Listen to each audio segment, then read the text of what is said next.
For another edition of Safety Net, and our special guest today is Chief Jeff Boyer of the Gallipolis City Police Department.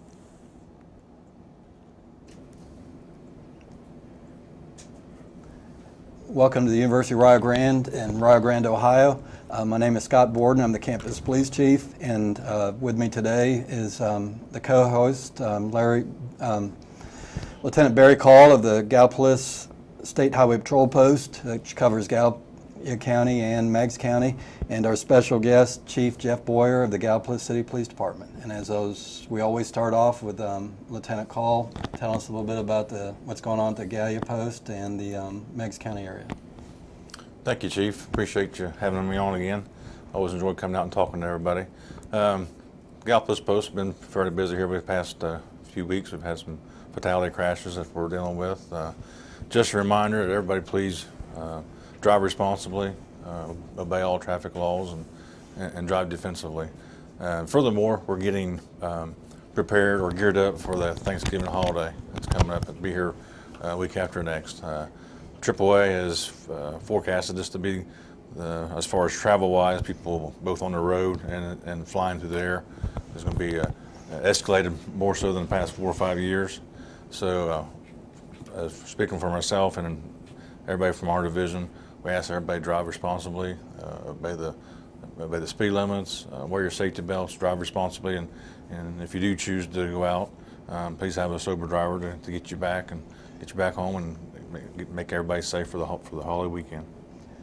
Well, what we might transition to now is we're supposed to have some ice and some bad weather coming in, Barry, and might be a good time to just maybe some winter driving tips, some tips that, you know, when this first one hits, people somewhat maybe aren't used to it, and it's usually the worst one. So, any advice you can give some people to keep them safe? Sure. Obviously, you know, the first bit of snow or ice that comes on that hits any community, it usually surprises people. First and foremost, if there is a forecast of bad weather, whether you're commuting to school or work or wherever, you know, allow yourself some extra time in the morning or in the afternoon, wherever it may be, to get there. Obviously, if the roads are slick, with road or ice, or with ice or snow, you know, it's going to add some time to your trip to work wherever you're going. So, obviously, leave earlier to arrive your destination safely. Drive within your means. You know, just because the speed limit says 55 doesn't mean you have to drive 55. You drive within your means on the roadways, regardless if it's snow or ice. More tips, if you know, we encourage you to have extra, like a blanket or pillows or something like that in your car, just in case, you know, maybe you would get stranded in a snowdrift or stuck on the side of a road somewhere. Also encourage you to bring like a power bar or something like that to eat, because just in case, you know, if you are stranded for an extended period of time. Other than a power ball, you get water, just stuff like that to be prepared. You know, the chances of that happening are slim, but the chances are still there. Just you'd rather be prepared than not prepared to face the cold elements with winter coming on. Well, and just there's a significant difference between ice and snow. And then you can say that, you know, ice is, you know, its own beast, and, you know, speed is obviously the answer in both of them is to slow down, but is there anything that you can think of as just significant between the ice and the snow? Well, obviously the ice will typically form on bridges or overpasses, more so than just a regular traveled route. So obviously you want to pay attention to bridges and overpasses, and you know, the first thing people do when they do lose control of a vehicle, whether it be in snow or ice, you know, they panic, they slam on the brakes, they start, you know, jerking the wheel, you know, not knowing what they're doing. So obviously you don't want to jam on the brakes. You want to try to drive out of it to a certain extent, but again, stay within your means. And unfortunately, sometimes when the roads get so bad, especially with ice, you know, a lot of times you hit a patch of ice, whether it be an overpass or a bridge, and there's not a whole lot you can do. So just drive responsibly. Like I say, I want to, drive within your means, and if you know if there's any hint of any bad weather, you know, obviously allow you the extra time for you to get to your destination. That way you don't have to push your limits before your driving ability. Well, just hope it stays warm and it rains instead of ice. We're right on that line there. So, Chief Boyer, really honored to have you here today. Wanted to have you here because, you know, a lot of our students spend a lot of time in Gallipolis. Obviously, you know, you got your Christmas park coming up, and there'll be kids down there, and then, you know, a lot of the employees live in that area and shop and just do various things in town there. So it'd be interesting to them to hear about the city a little bit. So I guess if you can just tell us a little bit about the city of Gallipolis and how you became chief there. The city, the population's fairly small. Your daytime population is around 3,400. Obviously, we have different events that go on in the park, like the Gallipolis and Lights at the city park that you just mentioned, which brings a lot of people to town. Wednesday night before Thanksgiving is the lighting of the park. They'll have fireworks, and that brings a lot of people to town. There'll be traffic problems, or, you know, there's a lot more traffic in town with that. I started my career with the police department in 1991 as a part-time dispatcher. Went through the academy in 1995, became a full-time road officer, and in 2004 became a detective. 2005 was promoted to a detective sergeant, and through the years I was promoted again in 2011 to a captain, and my last promotion was to chief in 2015. Well, the first thing that always gets messed up is Gallipolis or Gallipolis. It's Gallipolis. Gallipolis. Okay, so I got that right. Yeah. Describe your department to you. How many officers do you have?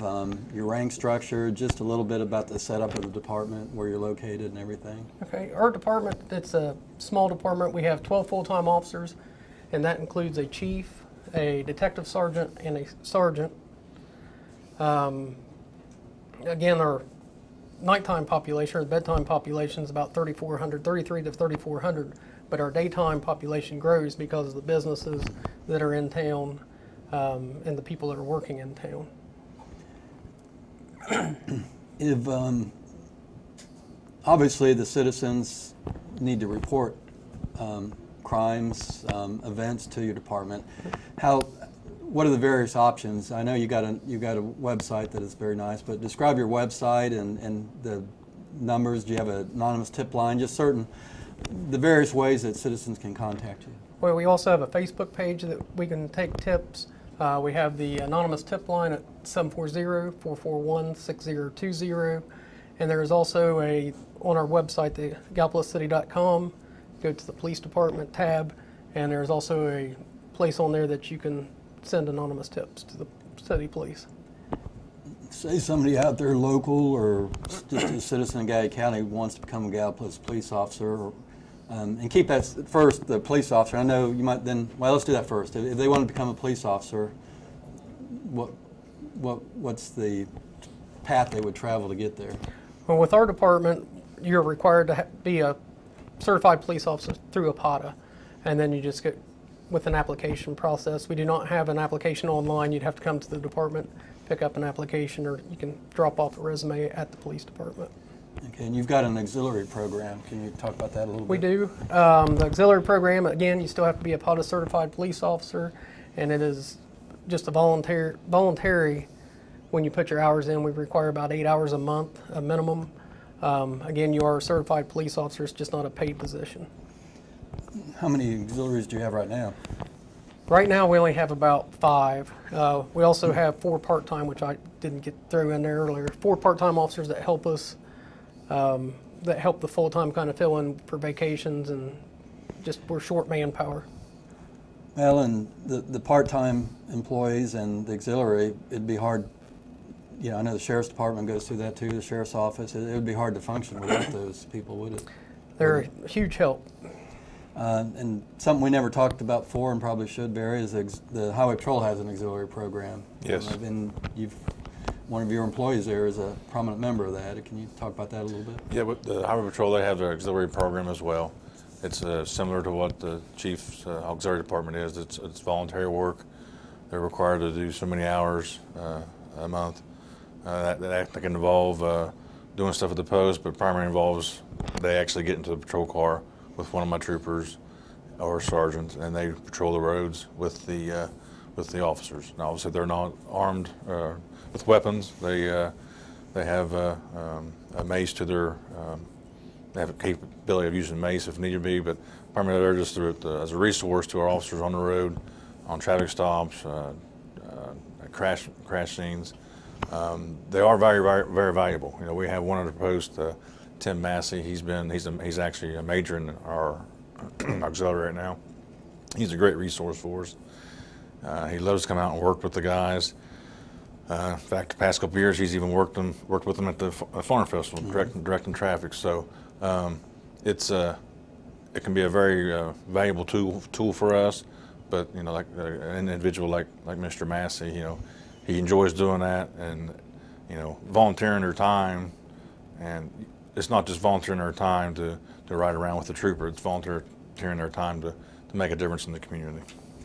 And I think if you wanted to be part of that program, you can go online to the State Highway Patrol website, and that's where you would get to start. Yes, they have classes. They don't run them real often. They get so many people interested in it. They do it over, I think, a course of 3 weekends at our Patrol Academy, like a Friday, Saturday, and Sunday, something like that. And like I said, it's 3 weekends where they'll put you through the proper protocol and classes, so forth, where they can be certified as an auxiliary. Well, like I said, it'd be hard, sheriff's office, police departments, everybody, without that extra help, because we've talked about on other shows that the people in the public probably feel there's too many police, but when you become chief and leaders in law enforcement, you always feel that there's not enough police. So you always got that additional help is great. Chief, we've talked the last couple programs about drug interdiction. I mean, that's obviously a nationwide problem. It's, you know, every community deals with it. I'm sure yours has too. Talk about just the issues within the city of Gapless, and then what you guys are doing to combat it. We're no different than anybody else. We have the heroin opiate problem in the city, or we're technically a village, but we still go with the city title. The Gallipolis Police Department, along with the Gallia County Sheriff's Office, Prosecutor's Office in Gallia County, Meigs County Prosecutor's Office, Meigs County Sheriff's Office in Middleport, and the Attorney General, they formed a task force, Major Crimes Task Force. That's been around for about 5 years, and in that 5 years, they have taken approximately $8 million worth of drugs and money off the street just since that has formed. You know, and it's just like what I talked about with my officers on campus, is you don't know what you prevent by just the things that you do, being visible, and that $8 million of drugs that you've taken off the streets is how many other people have OD'd or people lost loved ones over it. When I was talking about highway patrol, if you see a patrol car in the median, how many people slow down? So $8 million is nothing, obviously, to sneeze at. So you've made a big impact on. Do you feel? Can you see the impact, or is it just the problem just keeps growing? I mean, I think to all of us, it seems like it keeps growing. Last year we had approximately 80 overdoses in the city that our officers responded to, and had 5 deaths. This year we're on track for about the same amount of overdoses that we've responded to. The key is we're down to 1 death right now that's been inside the city. I know I've read a couple of news stories about the Narcan, and you guys have saved. Do you know the number that you've saved with the Narcan? It's pretty significant, or more than several, I know that. Well, that goes back to the 80 overdoses that we responded to last year, so we would have had 75 saves. Well, and like we've talked about in other shows, that's always somebody's son or daughter or mother or father, and you get mixed feelings on it. Some people don't think we should be doing it. Other people think it's great. Our response to that is that it's our job to go save lives and do what we can to protect people, and that just happens to be part of it right now, and that's what we have to do. That's that oath that we all take to protect and serve. How How many canine, do you have canine units? We do. We have one canine officer. Is there anything other than the opiates that you're seeing show up in Gallipolis, or? You still have the marijuana. Methamphetamines is making a big comeback in our area. We see more and more of it every day. In fact, I think the heroin maybe is starting to, it's not as prevalent as what the meth is starting to come around. What about your property crimes?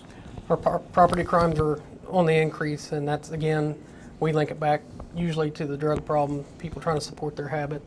The other problem that we're starting to have also is the homeless people, and part of that goes back to the drugs, because they've burnt bridges, and their friends that they were staying with, they've stole off of, and no longer have a place to stay, so now they're on the street.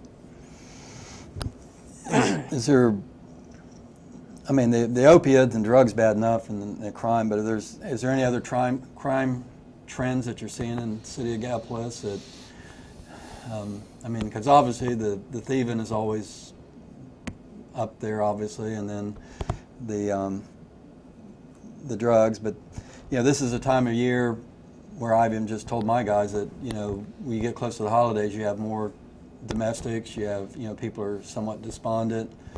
So the domestics increase, the armed robberies increase, things like that. So are you seeing that, and what are you preparing your guys to do to prevent that? Again, you link it back to the holidays, and I agree with that. We haven't started to see the increase yet, but something we always put out, that if you leave packages in your car, make sure they're in the trunk. A lot of times if you're in a parking lot, they'll bust out the windows or to grab a purse or packages that you leave in the back seat. Again, robberies do go up. People get desperate, want to try to supply for their family, Christmas for their family, and their robberies do increase. Have you seen any uptick in the domestics yet, or is it just on a normal trend, or just? It's probably normal this year. Overall, our office is about 300 reports ahead of where we was last time, but most of that links back to your narcotics or drugs. I mean, it's a beautiful city. I've always been, you know, I spent 11 years as one of the district commanders in Highway Patrol, so I've always been impressed with the city of Gapless and their police and their police department. What makes you proud to be chief of that city and chief of that department? Overall, I mean, we have a good community. There, again, we talked about the park, the Christmas and lights, the lights and the Christmas lights in the park brings a lot of people. There's a lot of activities that go on in the city park. In the summer, they have the 3-on-3 tournament. Overall, we've got a good group of officers. We all work together. I think we work together with all the agencies around in our area. We have to, because we're Southeast Ohio. It's a rural area. If we don't work together, we're not going to get a whole lot of accomplished.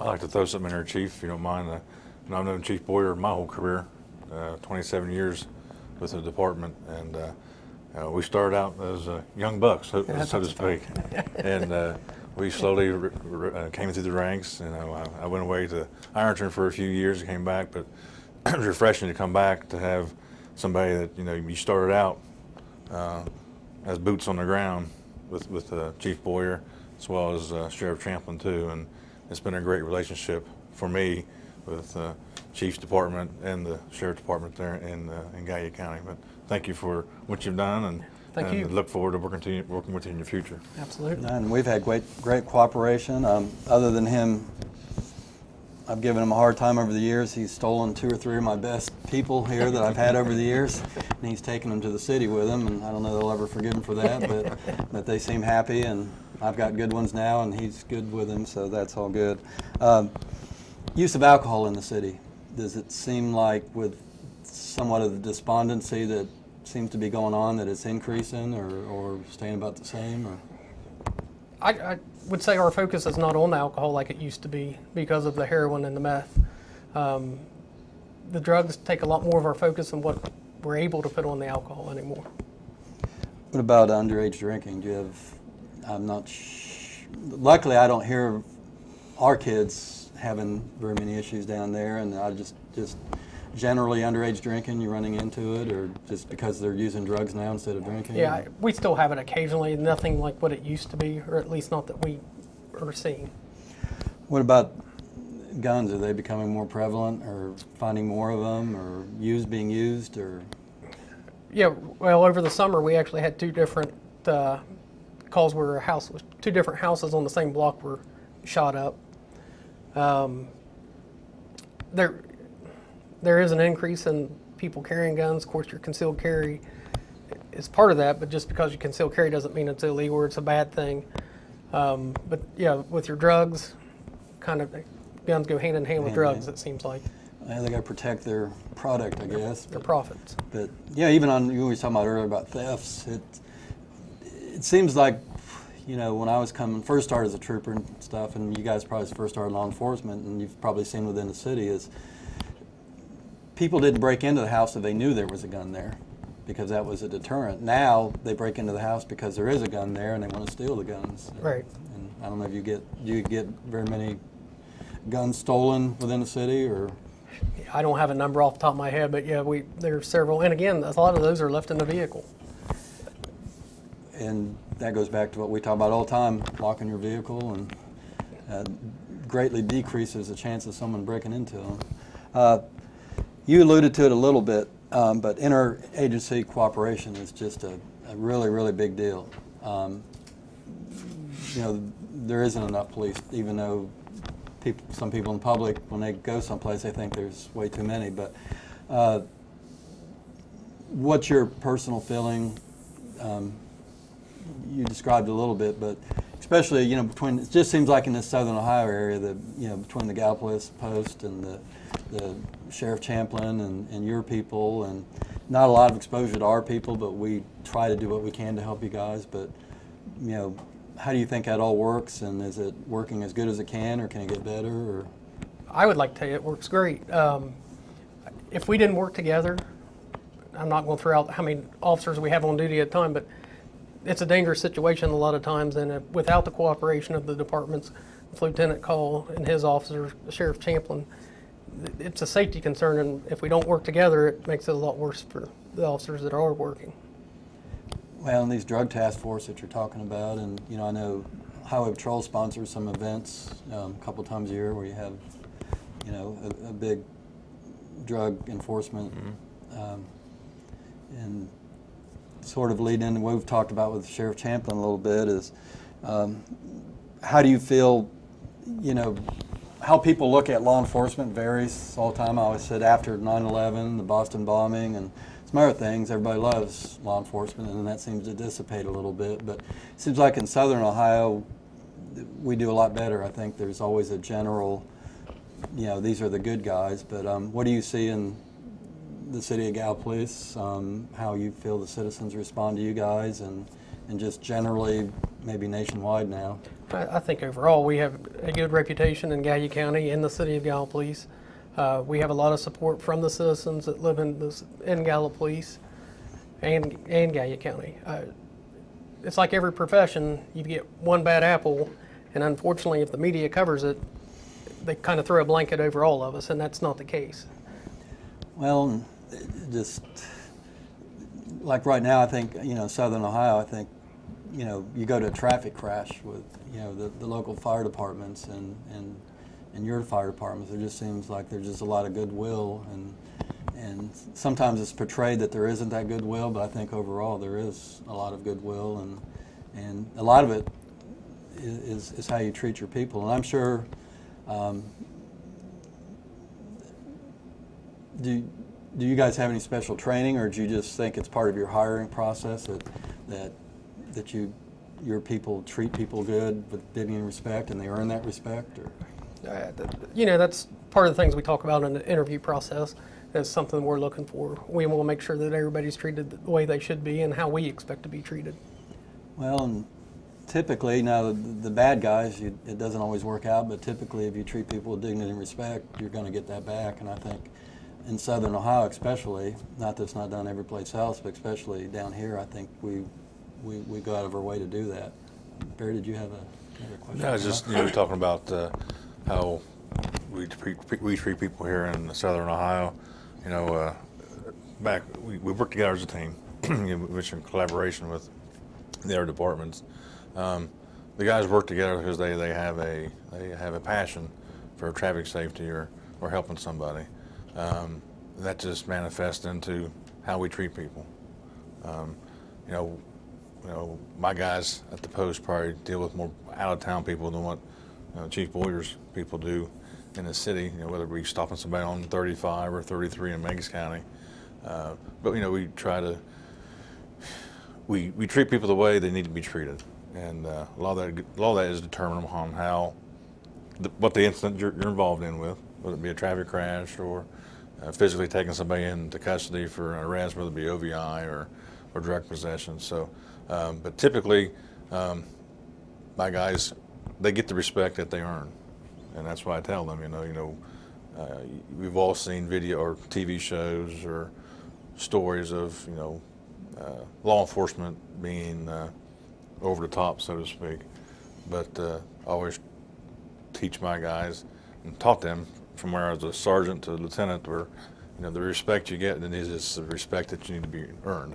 It's not just something that's out there because you got this uniform on. It's something that's earned, and we've had a lot of success. I've had a lot of success dealing with or portraying that to my young troopers and sergeants, and it's been successful for all involved.